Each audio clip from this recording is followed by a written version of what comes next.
It's been a while since I've made a video. I was having more troubles getting to my projects. But I had a relative come out for the last 3 weeks or so and help me get a lot of stuff in my big yard done and projects and chopping tree branches and other things, which freed up time for me to do other things that need to be, like finally change the oil on my car after 2 years, and just got a shock when I bought the oil. It was almost $20 more than anyway. And then I started work on my model building room because it had turned into a junk pile, storage room as usual. Anyways, I was making good progress on that. Anyway, so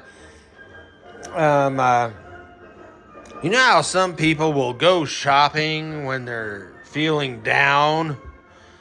Well, I'm the opposite. If I'm feeling down, I don't want to spend any money. But I started feeling good because things started getting done. Oh yeah, and this relative brought me a big box of model kits that they were thinking about giving away or even throwing away. And I said, no, give them to me. So that's something else. I'll admit, that's another video. And anyway, so I was feeling good. And I went and when I feel good, that's when I spend money. It's the opposite of people who spend money when they're depressed. And so, of course, I went and bought, because it was a good deal, I went and bought, and maybe this is MK Ultra, because I already have these kits. But I bought them again because it was a good deal. Anyway. Oh, maybe I should show them to you. Yep, 148 scale.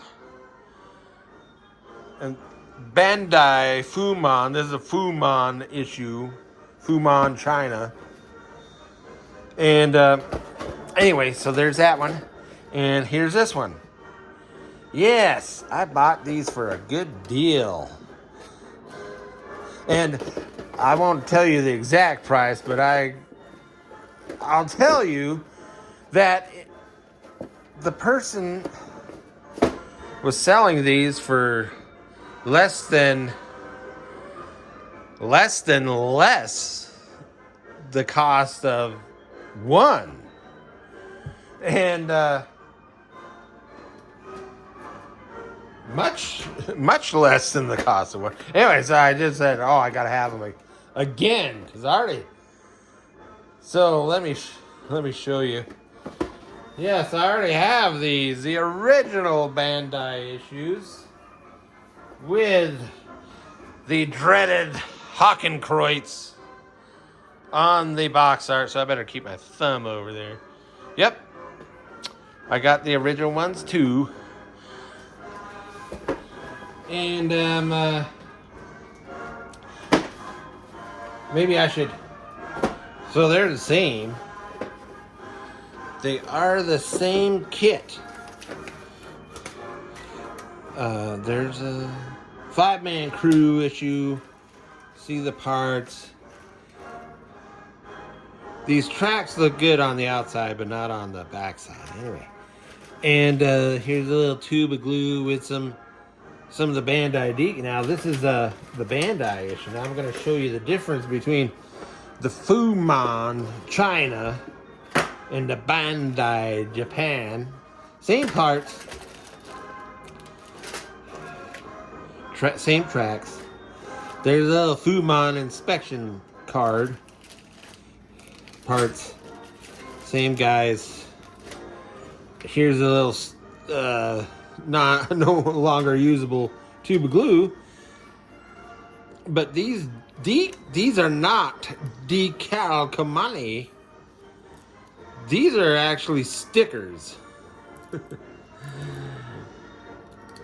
So they peel and you have to cut. You still have to cut around what you want to use because it's one sheet, but it's peel and stick. So that's basically the difference between the Fuman and the original Bandai. Whoop. And I'm trying to go quick here because the YouTubers are still limiting my time. So there's that. Okay. Here is. Okay, let me show you. Again, same parts as the. And this one's got an even bigger peel and stick. First cut, then peel and stick.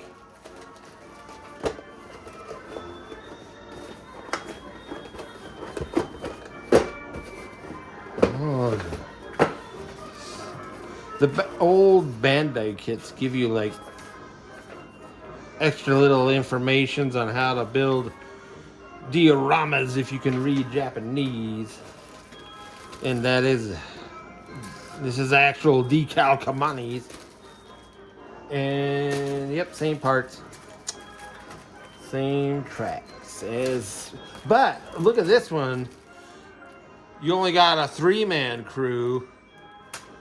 With the Fuman, they gave you the 5-man crew, which I think was part of, at one time it was actually like you could buy them separately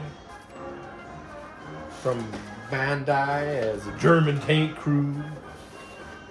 And let's see how many, oh, maybe if I hurry up, oh, look at that.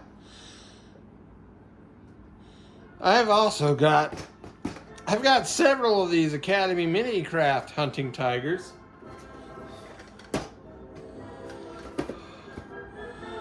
So maybe I'll do a little comparison. This one's already been construction started. It's motorized, of course. And it has true rubber band tracks because it's motorized. Yeah, I gotta cut these apart. Then see you don't have a dry sprocket and some kind of weird looking, and the actual drive wheels in the back. Where on the real tank that was the idler wheel. So, and that is just the first of my feel-good spending